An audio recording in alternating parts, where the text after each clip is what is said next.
Hi guys, this is an actual follow-up to a video I did a couple of months ago titled "Forced and Free Labor" about the two restaurant owners and cleaning business owners that actually duped a female and her two daughters to come to the U.S.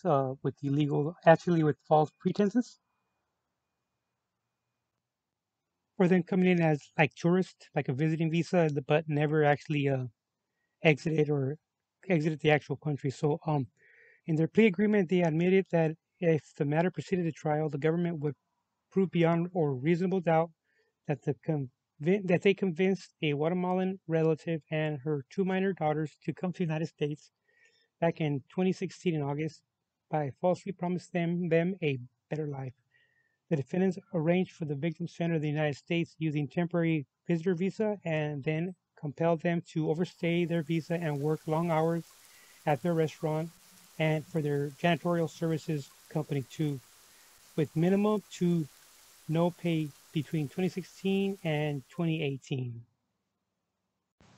And then, as part of the plan, the defendants conspired with one another to manufacture an inflated debt that they told the victims they owed and instructed them that they could not leave until they repaid the fictitious debt.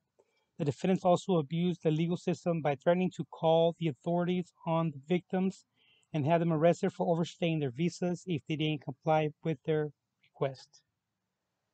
Also, the defendants forbade the actual minor children from attending school because they claimed that immigration authorities were looking to arrest and deport non citizens.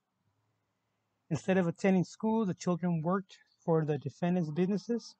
The defendants housed the victim in a dilapidated, unheated trailer with no running water and degraded and humiliated them in front of others. Finally, the defendants used force and threats of force to intimidate the victims, and even going as far as hitting the actual minor victims with a stick when he was angry.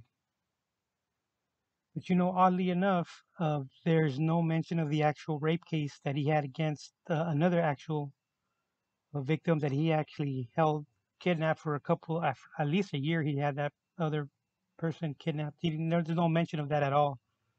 Um, it must be a different case. You know what I'm saying? And so, basically this became a nightmare for these actual three victims. Hopefully they'll get the help and hopefully they work something out and claim some kind of amnesty so that way they can stay here. Okay, guys, don't forget to like and subscribe.